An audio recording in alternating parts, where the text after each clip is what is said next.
एक प्रश्न विचारतो. आपण आयुष्यात बऱ्याच गोष्टीसाठी प्रिपरेशन करतो. हॉनेस्टली उत्तर द्या. करिअर, करतो ना सर. फायनान्स, भरपूर. मेडिकलचा अभ्यास आणि प्रॅक्टिस, त्यात अर्ध आयुष्य निघून जातं. आणि पॉडकास्ट प्रिपरेशन. लास्ट 1 महिन्याला लागलोच आहे सर त्याच्यामध्ये. आता एक विचारायचं आहे, पॅरेंटिंग. नाही, पॅरेंटिंग तर अचानक येऊन जातं आणि कोणीच तयार नसतं सर. माझ्या बाबतीत देखील आयुष्यातली जी सगळ्यात महत्त्वाची गोष्ट आहे ती आहे पॅरेंटिंग, म्हणजे पालकत्व. पण त्यासाठी कुठलंही सर्टिफिकेट नाही, कुठलंही एज्युकेशन नाही, कुठलाही ट्रेनिंग कोर्स नाही, क्रॅश कोर्स नाही. तर हे सर्वांच्या बाबतीत होतं. म्हणजे ड्रायव्हिंग लायसन्ससाठी तुम्ही एवढी तयारी करता आणि पालकत्व म्हणजे डायरेक्ट स्टिअरिंग हातामध्ये. एक्झॅक्टली. बरं, त्या जे स्टेरिंग हातामध्ये घेतो त्याच्यानं आपल्याकडे रस्ते आहेत, त्याच्यानं आपल्याकडे रोडमॅप आहेत ना, त्याच्यामध्ये आपल्याला GPS सिस्टीम आहे. आपण डायरेक्ट पालकांच्या हातामध्ये मुलांची एक गाडी देतो, एक स्टेरिंग देतो आणि त्यांना त्याच्यावरती बसवतो. तर मित्रांनो, हाच रोडमॅप जो एक्झिस्ट करतो तो असतो, पण आपल्याला कोणी देत नाही.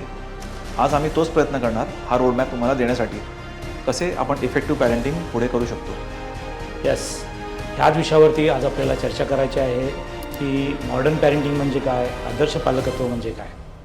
मी डॉक्टर राकेश पाटील, फिजिशियन आणि डायबेटॉलॉजिस्ट. तर आज माझ्यासोबत आहेत वसई विरारचे ज्येष्ठ सायकॅट्रिस्ट, सेक्सॉलॉजिस्ट, कवी, लेखक आणि शिवाय माझे जुने मित्र डॉक्टर सुरेश पाटील. डॉक्टर राकेश, तुम्ही छान ओळख करून गेली, पण आपल्या दोघांच्या ओळखीच्यामध्ये आपण बाबा म्हणून आपली ओळख करून द्यायला विसरलो. अरे सुरेश, ते सर्टिफिकेट तर आपल्याला मुलं देतात, आपण एकमेकांना ते देऊ नाही शकत. बरोबर आहे. आजकाल मॉडर्न पॅरेंटिंगमध्ये किंवा पालकत्व करताना आपल्याला एक सर्टिफिकेट जे घ्यायचं राहतं ते म्हणजे बाबा. आपण आज शाळेतले व्हॉट्सअप ग्रुप बघितले, त्याच्यावरती चर्चा असते. आपण OPDमध्ये गेलो तर अनेक समस्या घेऊन पालक येतात. त्याचबरोबर आपण मीडिया, सोशल मीडिया, सगळीकडे पॅरेंटिंग ह्या विषयावरती बरंच काही ऐकतो. पण नेमकं हे काय आहे, या पॅरेंटिंगची कला काय आहे, याची शास्त्र काय आहे, हे कुठं शिकवलं जात नाही. तर आजची गप्पा यावरच फोकस्ड आहे, शास्त्र, अनुभव, गमतीसह. तर सुरेश, आपण एक मूलभूत प्रश्नाने सुरुवात करूया. पालक म्हणजे नक्की कोण? आई बाबा की त्याची डेफिनेशन काय वेगळी असते? पालक म्हणजे जन्म देणारा फक्त नाही. ठीक आहे. पालक हा शब्द खूप विस्तृत आणि ब्रॉड आहे, ज्याच्यामध्ये फक्त मूल जन्माला येतं त्यावेळी त्याच्याकडे कुठला मॅन्युअल नसतो. मूल ज्यावेळी जन्माला येतं त्याच्यासाठी पालक म्हणजे पहिले गुगल, पालक म्हणजे त्याची पहिली GPS सिस्टीम, पालक म्हणजे त्याच्यासाठी पहिली सेफ प्लेस. म्हणजे आपण आउटडेटेड गुगल आहोत आणि मुलं आपल्याला डेली अपडेट करायला सांगतात. एक्झॅक्टली. पालक आणि पालकत्वाची जी व्याख्या आहे तीच अपग्रेड करणं गरजेचे आहे. बऱ्याच कुटुंबामध्ये असं वाटतं की आई बाबा हेच पालक आहेत, किंवा आपण बऱ्याच वेळा शाळेमध्ये जातो, ओपन हाऊसमध्ये बघतो, त्या ठिकाणी पण आपल्याला दिसतं की आई बाबा कोणीतरी आलेलं आहे. पण पालक ह्या शब्दाची जी व्याख्या आहे ती आईबाबापुरती मर्यादित नाही आहे. मुलाचे आईबाबा, मुलाचे आजी आजोबा, शाळेतले शिक्षक किंवा त्याच्या आजूबाजूचे जवळचे नातेवाईक जे मुलाला शारीरिक, भावनिक आणि मानसिक आधार देतील, ते सर्व पालकामध्ये येतात. आणि त्यातच काय, मी अजून एक सांगतो, मुलांचा अजून एक पालक आहे. अरे, हा कोण नवीन पालक आला? मला तर एवढेच माहीत होते, आई बाबा, काका काकू, आजी आजोबा. हा कुठला नवीन पॅरेंट आला? अरे, यूट्यूब आहे. त्या यूट्यूबमध्ये बरेच व्हिडिओ मुलांना पालकांसारखे काम करतात. आजकाल इन्स्टा, व्हॉट्सअप यासारख्या ज्या मीडिया आहेत त्या देखील मुलांना पालकांसारखं वाटतात.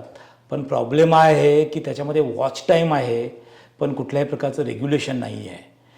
तर आपल्याला ह्या ज्या आधुनिक पालकामध्ये आपल्या व्यतिरिक्त मुलांना घडवणारी जी मीडिया आहे आणि सोशल मीडिया आहे त्याच्या देखील ॲज अ पॅरेंटिंग म्हणून विचार करायला हवा. बरं सुरेश, आपले डॉक्टर्स एवढे प्रकार असतात, पथीज असतात, स्पेशालिटीज असतात, डायबिटीज, गायनेकोलॉजी, सायकॅट्री. तसे पालकांचे काही टाईप्स असतात का? अगदी खरं आहे. पालकांचे देखील वेगवेगळे प्रकार असतात. प्रामुख्याने पालकांचे 4 प्रकार आढळतात. त्यातला पहिला प्रकार येतो तो ऑथॉरिटेरियन पॅरेंट, म्हणजे मी सांगतो ती पूर्वी दिशा, मी सांगतो तेच खरं. अशा पालकांच्यामुळे त्या कुटुंबामध्ये एक प्रचंड शिस्त असते, पण त्याबरोबर भीती असते. ही मुलं भीतीखाली वाढतात. जसं मध्ये भरत जाधवांचा एक पिक्चर आला होता, त्याच्यामध्ये ते शिक्षणाच्या आईचा घो, ज्याच्यामध्ये तो पालक दाखवला होता जो मुलाला नेहमी मारत असतो. तर तशा टाईपची जी पॅरेंटिंग आहे ती ह्या ऑथॉरिटेरियन पॅरेंटिंगमध्ये आपल्याला म्हणता येईल. म्हणजे मिलिटरीसारखंच शिस्त आहे पण आत्मा नाही. एकदम ॲब्सोल्युटली बरोबर बोललास. जो दुसरा प्रकार आहे तो आहे परमिसिव्ह पॅरेंट्स. आजकालचे 21व्या शतकातले बरेच पॅरेंट हे परमिसिव्ह पॅरेंट्स आहेत. परमिसिव्ह पॅरेंट्स म्हणजे मुलं आभा एवढी मोठी, मुलांना काही बोलायचं नाही, मुलांना काही त्रास द्यायचा नाही, कुठल्याही बाउंड्र्यांना फुल सवलती. तर अशी मुलं पुढे जाऊन स्पॉईल होतात, ती स्वतःच्या पायावरती उभे राहू शकत नाहीत. तर हा दुसरा प्रकार आहे जो परमिसिव्ह पॅरेंट. म्हणजे आपल्या 5 स्टार हॉटेलसारखंच 24 तास रूम सर्व्हिस अवेलेबल आहे, पण जसे बाहेर पडलात तुम्ही लॉस्ट होऊन जातात. एकदम सुंदर सांगितलंस. तिसरा जो प्रकार आहे तो अनइन्व्हॉल्व पॅरेंट. म्हणजे पॅरेंट घरामध्ये आहेत, आईबाबा घरामध्ये आहेत, पण आईबाबा इन्व्हॉल्व नाही आहेत. थोडक्यात सांगायचं झालं ते फिजिकली प्रेझेंट आहेत पण इमोशनली प्रेझेंट नाही आहेत. तर हा एक धोकादायक पॅरेंटिंगचा प्रकार आहे, कारण हा पॅरेंटिंगचा प्रकार जनरली लवकर लक्षात येत नाही. म्हणजे पालक घरी असतात पण नेहमी फोनवर असतात, मुलाकडे लक्षच नाही. बरोबर, मुलांना तेच दिसतं. बाबा आई घरी आहेत, संडेचा दिवस आहे, पण ते आपल्या फोनमध्येच बिझी आहेत आणि त्यांच्यासाठी वेळ मिळत नाही. अशावेळी मुलं बऱ्याच अंशी आतून दुखावली जातात आणि ह्या जखमा आहेत त्या मुलांच्या लवकर भरून निघत नाहीत. आणि थोडक्यात आजच्या जीवनामध्ये जर उदाहरण द्यायचं झालं तर वायफाय घरामध्ये आहे पण पासवर्ड माहीत नाही. त्या वायफायचा फायदा काय? हे सगळ्यांनी डेफिनेटली नोट करून घ्या. आजकाल हेच पिक्चर प्रत्येक घरामध्ये आहे. लोकांची गर्दी आहे पण भावना अजिबात नाही राहिल्यात.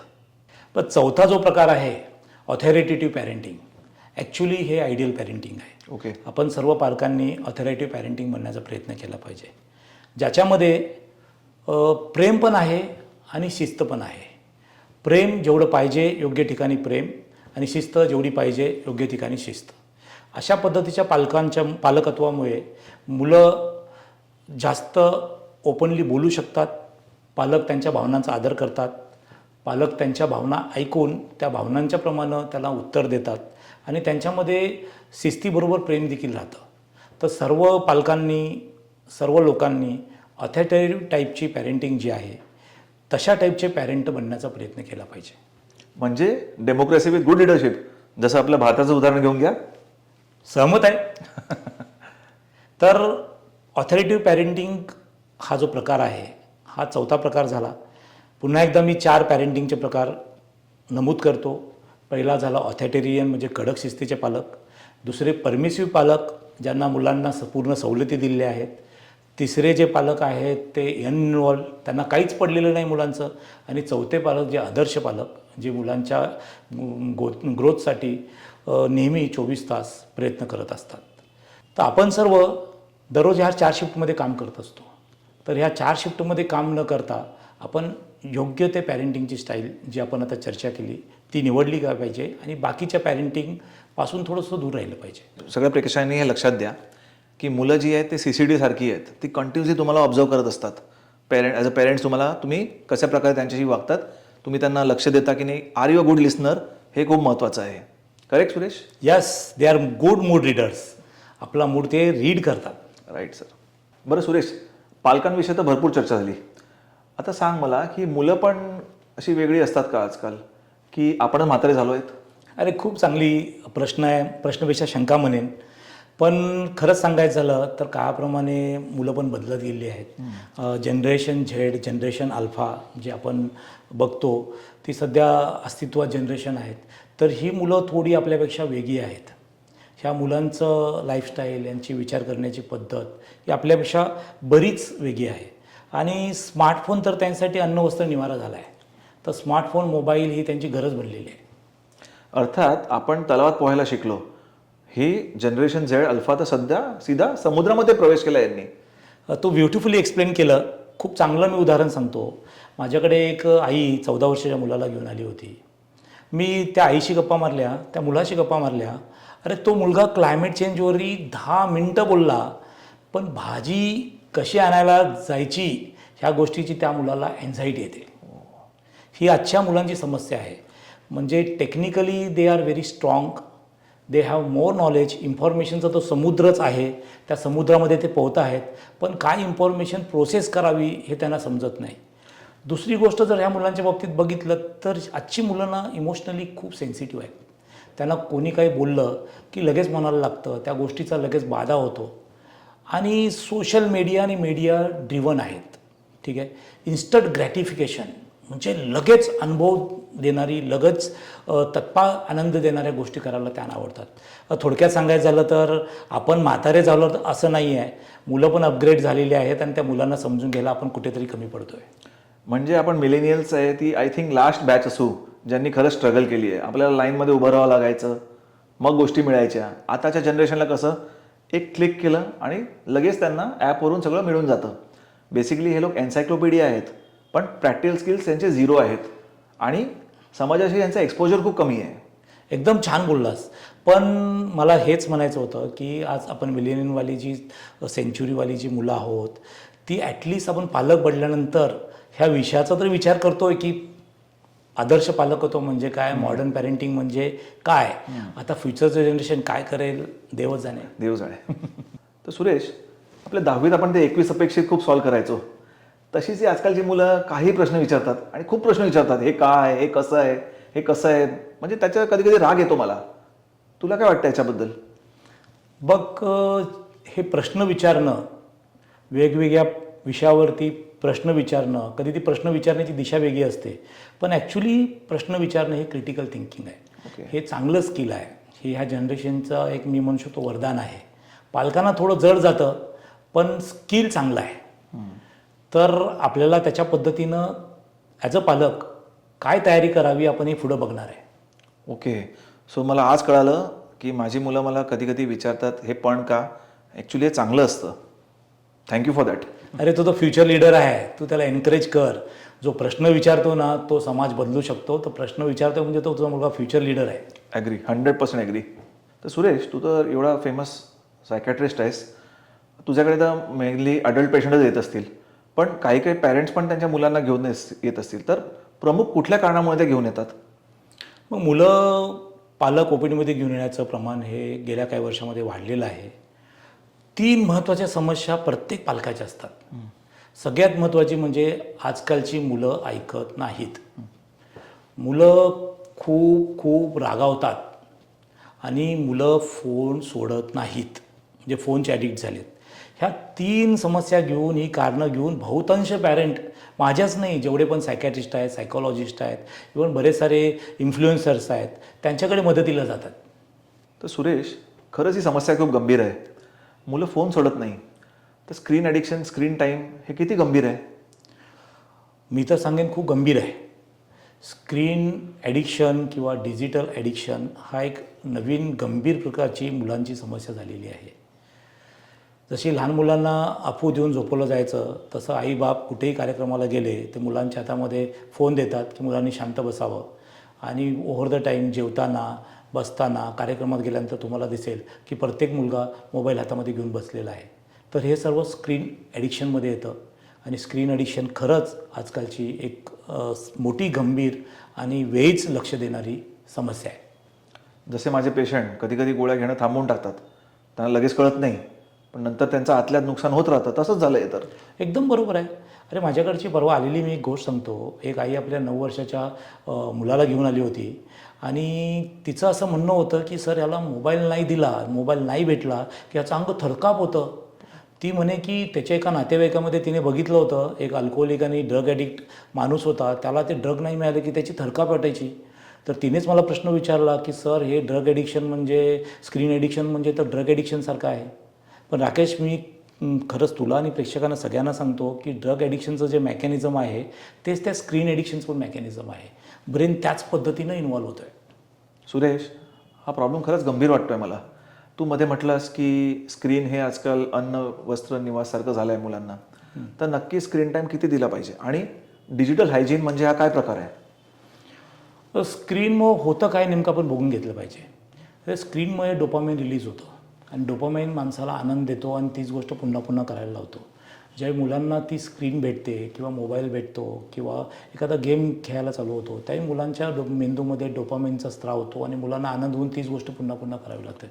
डेफिनेटली ही खूप मोठी गोष्ट आहे आणि याच्यासाठी काय करावं यासाठी पूर्ण भारतभर जगभर वेगवेगळ्या शास्त्रांचा अभ्यास चालू आहे. तर मी काही कुटुंबांना काही टिप्स सांगेन. सगळ्यात महत्त्वाची टीप म्हणजे जेवताना मोबाईल वापरू नये. झोपण्याच्या 1 तास आधी कुटुंबातल्या सर्वांनी स्क्रीनपासून दूर राहावं. मुलांना ऐकत नाहीत, शांत बसावी म्हणून आईंनी किंवा जेवावं, त्यांनी जेवण खावं त्यासाठी मोबाईल हातात देणं हे बंद केलं पाहिजे. सगळ्यांनीच सगळ्यात पहिलं आपण स्वतः केलं पाहिजे, मुलं मग ते अनुकरण करतात. आपण स्वतः पालकांनी मोबाईलपासून दूर राहिलं पाहिजे. मोबाईलचा योग्य आणि कमी वेळासाठी वापर केला पाहिजे तर मुलं त्याच्यातून ॲटोमॅटिक शिकतात. खूपच महत्त्वाचा पॉईंट सांगितलास. सो प्रेक्षकांना पण माझं हे निवेदन आहे की जेवताना डेफिनेटली आपण मोबाईल साईडला ठेवावा, नाही स्क्रोल नाही करावं. त्याच्याने आपण एक आयडियल पॅरेंट व्हायचा प्रयत्न करू शकतो. तर सुरेश, दुसरा मुद्दा तू म्हटला होतास की मुलं ऐकत नाही. शाळेतही सगळे सांगतात पालकांना की तुमच्या मुलांना डिसिप्लिन लावा, शिस्त लावा. तर शिस्त म्हणजे काय, डिसिप्लिन म्हणजे काय, नक्की शिक्षा की वेगळं काही? खूप चांगला मुद्दा आहे. माझ्याकडे परवा एका मी पालक मिटिंगमध्ये गेलो होतो. तिथे एक पालक भेटले. त्यांना माहीत नव्हतं मी डॉक्टर आहे. त्यांनी मला बोलले की काय आजकाल बोलतात की शिक्षक बोलत आहेत, बाहेर लोक बोलत आहेत की मुलांना शिक्षा द्यायची नाही, मारायचं नाही. अरे आमच्या काळात आम्हाला बदम मारलं होतं. तर त्या ह्याच्यामुळे आम्ही तर घडलो, आम्ही तर चांगलं झालो. मी पण 2 मिनटं विचार केला. मी त्याला परत प्रश्न विचारला, तुम्ही घडलात खूप छान, तुम्ही छान घडलात, पण तुम्ही मारामुळे घडलात की मारानंतर घडलात याचा थोडा क्षणभर विचार करा. वाव, हा पॉवरफुल प्रश्न आहे. मारामुळे की मारानंतर? हो, कारण मला सांगायचं ते अभिप्रेत होतं की डिसिप्लिन आणि कंट्रोलमध्ये जमीन आसमानचा फरक आहे. एक विचार करा, तुम्ही एक झाड आहे, त्या झाडाला तुम्ही पहिल्यापासून एक रोप लावलेली आहे आणि रोप लावल्यानंतर ते झाड उभं राहतं. आणि दुसरं एक झाड आहे, त्याला पहिल्यापासूनच तुम्ही सपोर्ट दिला आहे, खत दिलं आहे, चांगलं पाणी दिलं आहे, ते झाड ॲटोमॅटिक सपोर्ट राहतं.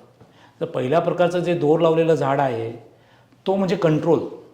त्याच्यामध्ये मुलांच्या मनामध्ये भीती आहे आणि त्या भीतीमुळं ती मुलं शांत राहत आहेत. आणि दुसऱ्या प्रकारचं जे झाड आहे ते मुलांना आपण लहानपणीपासून सपोर्ट दिला आहे, त्याच्यामुळं त्यांच्या आतमध्ये ती डिसिप्लिन आलेली आहे. ती डिसिप्लिन वरून हे केलेली नाही आहे. म्हणजे डिसिप्लिन हा इनसायडर जॉब आहे, आतलं कोर आहे, ते बाहेरून ते लादता येत नाही. 100% ह्या जगामध्ये कोणीही कुणाला घडवू शकत नाही. आपण एक रस्ता दाखवू शकतो आणि त्या रस्त्याप्रमाणे समोरच्याला चालायचं असतं. पालकांनी देखील मुलांना फक्त रस्ता दाखवायचा आहे. एक सुंदर छान उदाहरण देतो. परवा एका माझ्या सायकॅट्रिस्ट मित्रानं मला चर्चेमध्ये सांगितलं होतं की चंद्रप्रकाश किती देखील शांत असेल, आल्हाददायक असेल तरी तो झाडाची वाढ करू शकत नाही. झाडाची वाढ करायची असेल ना तर प्रखर सूर्यप्रकाश लागतो. शिस्त ही ना या सूर्यप्रकाशासारखी आहे. जो योग्य प्रमाणात सूर्यप्रकाश मिळाली तर त्या झाडाच्या मूलरूपी झाडाची वाढ होणारच आहे. वाव, किती सुंदर आणि किती खोल विचार आहे. प्रेम आणि शिस्त हे दोन्ही महत्त्वाचे असते. म्हणजे चंद्रप्रकाश जसा जरुरी आहे तसाच सूर्यप्रकाशही जरुरी आहे मुलांचं आयुष्य घडवण्यासाठी. पण डिसिप्लिनची काही चाबी असते का, की ती चाबी फिरवली की मुलांना डिसिप्लिन लागेल? अरे खूप चांगला प्रश्न आहे. अशी चावी वगैरे काय तयार केलेली नाही आहे, जादूची चावी नसते. पण 3 गोष्टी 3 C लक्षात ठेवण्यासारखे गरजेचे आहेत. सगळ्यात म्हणजे डिसिप्लिन जी पण असेल ती कन्सिस्टंटली हवी. ठीक आहे, म्हणजे आज तुमचे रूल्स आहेत वेगळे आहेत, उद्या दुसरे रूल वेगळे आहेत. दुसरं तर तुम्ही जर शिस्त लावत असाल किंवा काहीतरी शिक्षा देत असाल तर त्याचे कॉन्सिक्वेन्सेस मुलांना सांगितले पाहिजेत की काय कॉन्सिक्वेन्सेस आहेत, ते काय चुकले होते त्याच्याबद्दल तुम्ही त्याला शिक्षा दिली. आणि दुसरं हे सगळं करताना ना प्रचंड शांतता पाहिजे, मन काम पाहिजे. तर ह्या कन्सिस्टन्सी, कॉन्सिक्वेन्स आणि काम याची जर चावी मुलांना दिली ना तर मुलांच्यामध्ये डिसिप्लिन ही ॲटोमॅटिकच येते. अरे सुरेश, वंडरफुल. तू एवढं छान थिअरी सांगतोयस या गोष्टींबद्दल, पण प्रॅक्टिकली लातो के भूत बातों से नाही मानते असं मी नोटीस केलं आहे. सोसायटीमध्ये बघ, माझे शेजारी पण बघ, म्हणतात की ओरडल्याशिवाय मुलं ऐकतच नाही. ह्याच्याबद्दल तुझं काय म्हणणं आहे? अरे हेच खरं मिसकन्सेप्शन आहे. ॲक्च्युली न्यूरोसायन्स, न्यूरोबायोलॉजी काय सांगते, ज्यावेळी एखादा माणूस जोरात ओरडतो, लाऊड आवाजात बोलतो त्यावेळी ब्रेन आहे फ्लाईट फाईट मोडमध्ये जातो, ब्रेन शट होतो आणि नवीन जे काही लर्निंग आहे ते पूर्ण थांबून जातं. मुलांना ते शब्द ऐकू येत नाहीत, तो आवाज ऐकू येतो आणि मुलांना त्याच्यापासून त्या जोरानं ओरडणं, जोरानं रागवणं त्याचा काडीचाही फरक पडत नाही, कारण त्यांच्यासाठी तो फक्त आवाज असतो. राईट. म्हणजे आपण जेवढ्या जोरात बोलतो तेवढंच मुलं कमी ऐकतात. अरे हो, हे अगदी खरं आहे. तू एकदा एक सायलेंटली कधी ऑब्झर्व केलं असेल, आपण ना गुपचूप हाऊस बोलत असतो त्यामुळे मुलं कान टव करून ऐकतात, आपण विस्पर करत असतो आणि ते त्यांच्या चांगलं लक्षात असतं, विस्पर करतात.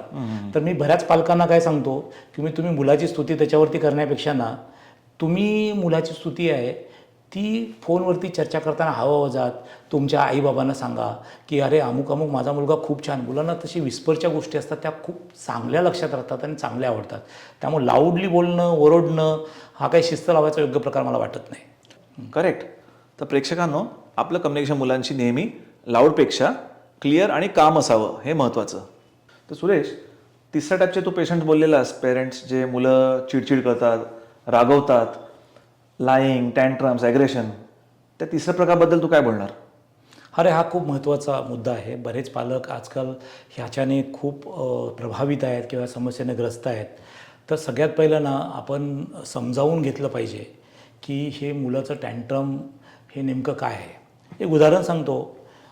परवा एक आई आली होती, शाळेतला मुलगा 9वी-10वीतला होता. तिचं असंच जसं टँट्रम, हे लाईंग आणि एग्रेशन अशा टाईपच्या मुलाच्या तक्रारी होत्या आणि ती समजायला लागली होती की माझा मुलगा वाईट आहे, हा वाईट ह्याच्यावर चालला आहे. जेव्हा मी मुलाशी बोललो, थोडंसं चर्चा केली, थोडी हिस्ट्री घेतली, त्यावेळी मला समजलं की जे टँट्रम आहे किंवा जे ॲग्रेशन आहे हे मुलाचं एक बिहेवियर आहे. बऱ्याच वेळा मुलं जी आहेत आपल्या मनातल्या भावना व्यक्त करू शकत नाहीत आणि त्या आपल्या ॲक्शनमधून करतात. त्यांच्या काही अनमेट नीड्स असतात, त्यांना अटेन्शन हवं असतं, कोणीतरी माझ्यावरती प्रेम करा अशी भावना असते आणि ती भावना कशी व्यक्त करावी त्यांना समजत नाही आणि ती भावना त्यांच्या ह्या वागण्यातूनच बाहेर येते.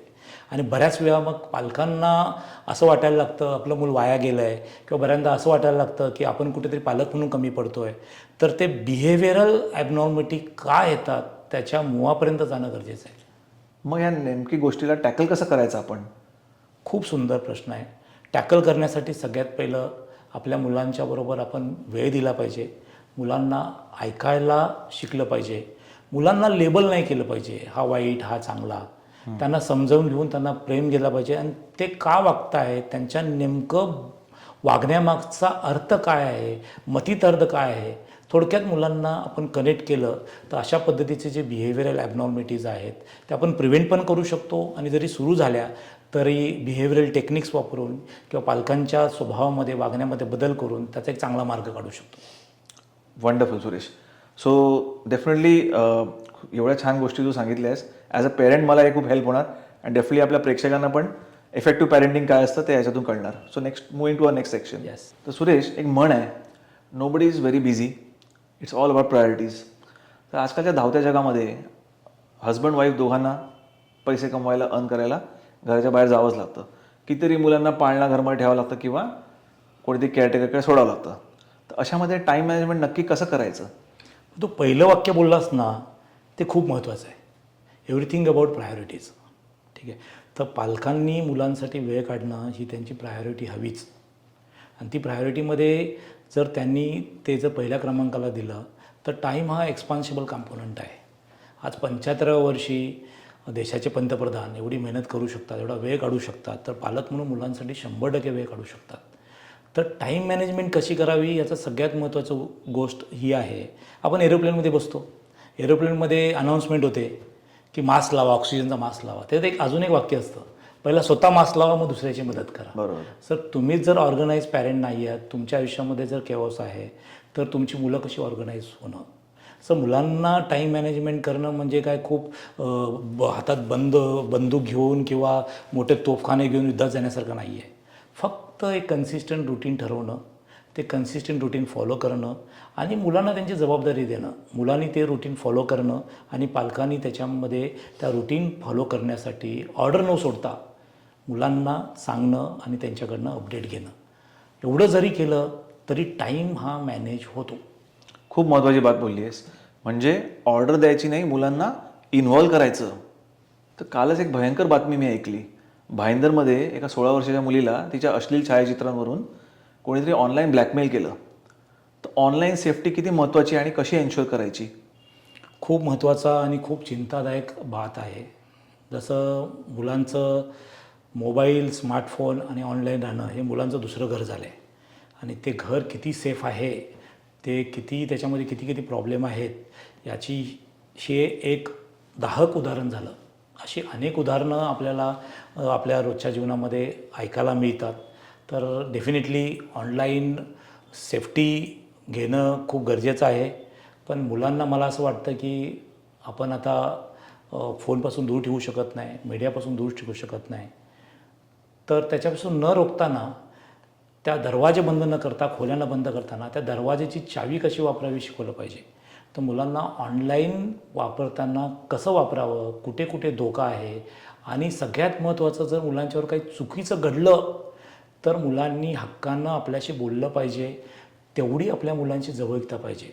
मी तुला जज न करता, तुला क्रिटिसाइज न करता मी तुझं ऐकून घेईल आणि तुझ्यासाठी उभा असेल. मी एक तुझं पॉवर हाऊस आहे ही मुलांना एकदा जाणीव झाली तर मुलं ऑनलाईन काळजी घेतात.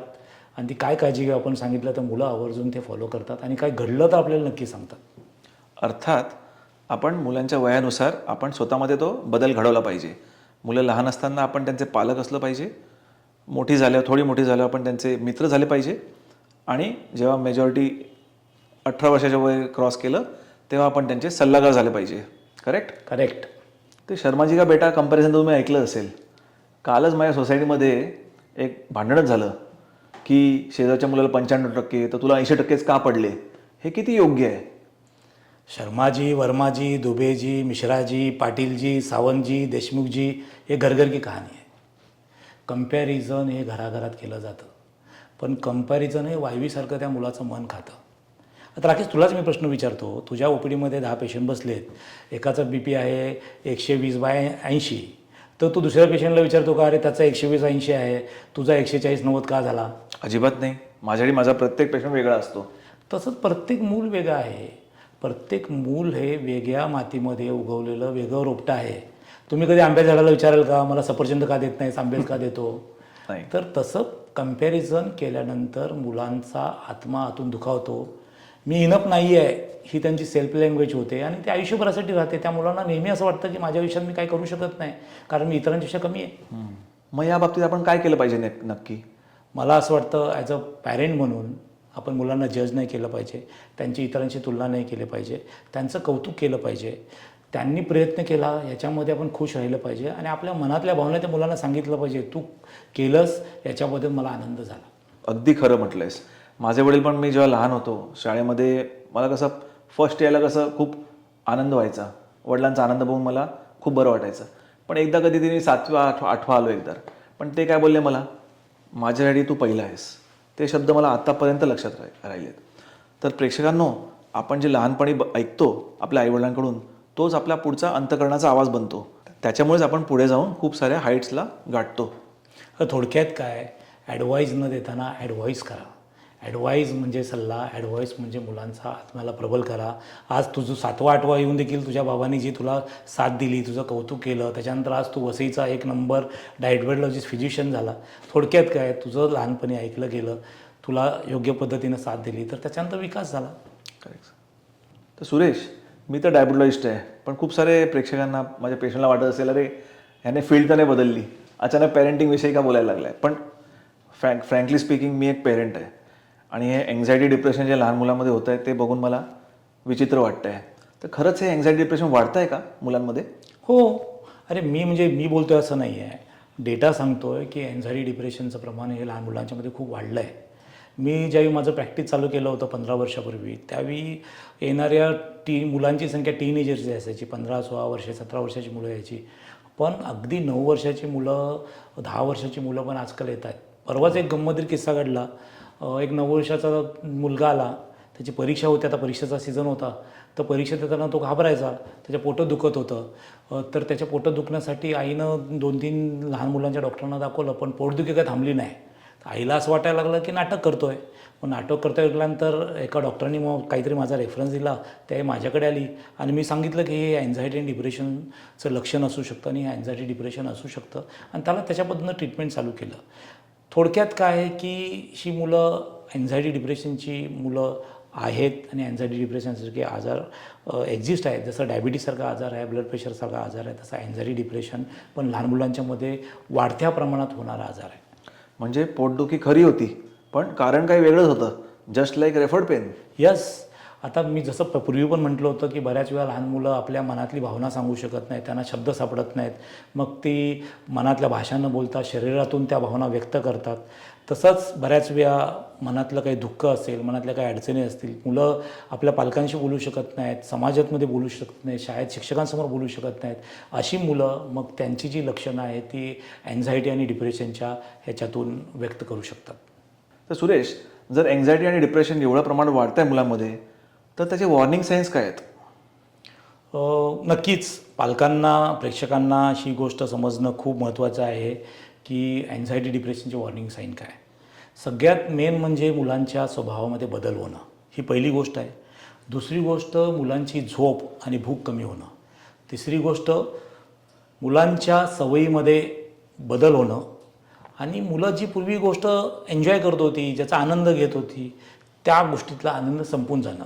ह्या जर 4 गोष्टी जर तुम्हाला 2 आठवड्यापेक्षा जास्त मुलांच्या दिसत असेल तर कोणतीही काळजी न करता, कोणताही पुढचा विचार न करता तुम्ही मनोविकार तज्ज्ञाचा किंवा मानसोपचार तज्ज्ञाचा म्हणजे सायकॅट्रिस्ट किंवा सायकोलॉजिस्ट यांचा सल्ला घ्यायला पाहिजे. खरं आहे, बरोबर तर आहे. पण सुरेश, तुला भेटायला येताना मलाच कसं तरी वाटतं ओपडी तुझ्या बसायला वेटिंग रूममध्ये. माझा कोणत्या पेशंटने मला बघितलं तो बोले, अरे याला काय मानसिक रुग्ण तर नाही झाला. तर पेरेंट्स त्यांच्या मुलांना कसे घेऊन येतील तुझ्याकडे? अरे तेच तर खूप चॅलेंज आहे. आजकाल सायकॅट्री, मानसिक रुग्ण, मानसिक आरोग्यातलं सगळ्यात मोठं जर शत्रू एक नंबरचा कोणी असेल तर ती भीती आहे, दुसरं अज्ञान आहे. आता सायकॅट्रीला लोक स्टिग्मा म्हणून पूर्वीच्या काळात बघायचे, आता वातावरण बदलतं आहे. तुझ्यासारखे डॉक्टर, माझ्यासारखे सायकॅट्रिस्ट एकत्र येऊन मानसिक आरोग्यावर पण चर्चा करतो आहे. मला तुला एकच विचारायचं आहे, जर एखादा पेशंट ताप आल्यानंतर तापाच्या डॉक्टरकडे जातो तर मनाला ताप आल्यानंतर त्याने मनाच्या डॉक्टरकडे नको जायला का? जायलाच पाहिजे. तर हेच आपल्याला प्रेक्षकांना सांगायचं आहे की जर मुलांना चिंता, उदासी, वागण्याबद्दल बदल जाणवत असेल तर कुणाचीही पर्वा न करता, कुठलीही तमा मनामध्ये न बाळगता, शंका न बाळगता तुम्ही तज्ज्ञांचा सल्ला घ्यायला हवा. इनफॅक्ट काही क्रिकेटर्सने पण सध्या 2-2 महिने ब्रेक घेतले आहेत because they are battling with depression. Yes. Suresh, आज तर सॉलिड चर्चा झाली आपली पॅरेंटिंगवर. मला वाटलं नव्हतं की एवढं सगळं आपण कव्हर करू. पण प्रेक्षकांना इन शॉर्ट तू जर 5-6 रामबाण देशील तर डेफिनेटली प्रेक्षक खूप आनंदित होतील, खुश होतील. डेफिनेटली आजच्या चर्चेचं जर आपण सार काढायचं झालं तर सगळ्यात पहिलं माझं सांगणं आहे की कनेक्शन बिफोर करेक्शन. म्हणजे मुलांना तुम्ही बदलायला लावायच्या आधी, मुलांना करेक्ट करायच्या आधी त्यांच्याशी कनेक्ट करा. कनेक्ट केले म्हणजे एकमेकांशी जे नातेसंबंध आहे ते दृढ करणं. मुलांसाठी दररोज आपली 20 मिनटं द्या. संध्याकाळचं एक जेवण किंवा सकाळचं एक जेवण कुटुंबाने एकत्र घ्या. कसं वाटतंय विचारायला शिका.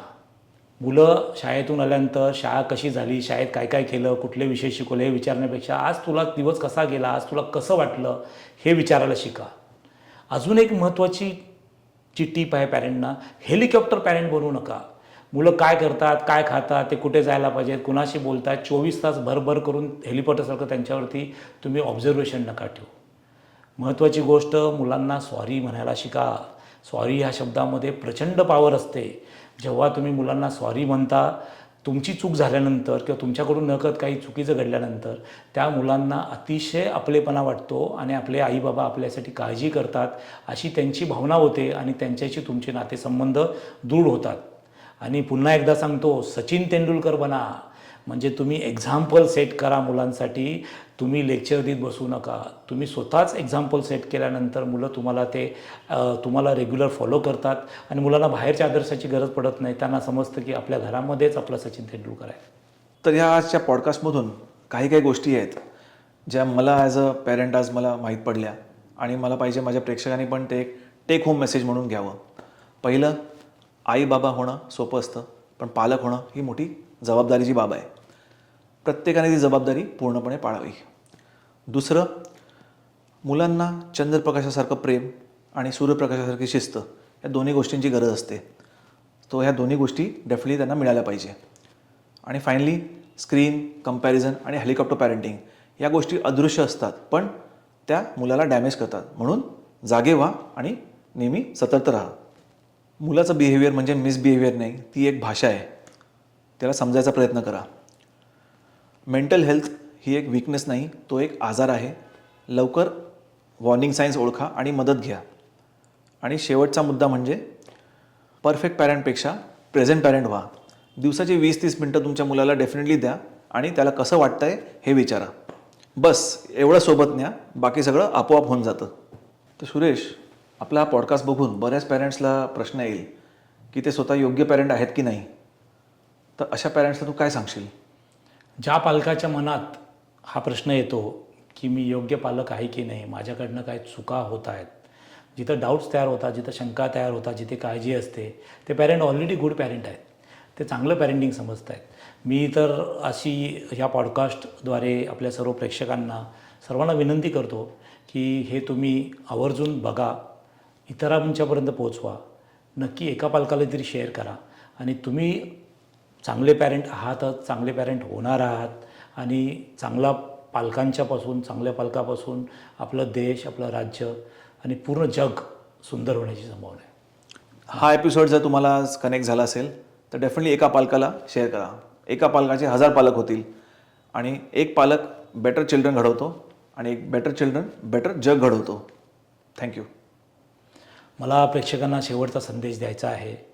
आज तुम्ही आजचा आमचा पॉडकास्ट बघितल्यानंतर मुलाला जवळ घ्या, त्याला हग द्या, त्याला त्याच्या कानामध्ये शांतपणे बोला, तू मला जसा आहेस तसा खूप खूप आवडतो. तर आजचा आमचा पॉडकास्ट सर्वरूपी सर्वांच्या कामाला आलं, आम्ही नक्कीच समजू. थँक्यू. यस. अच्छा.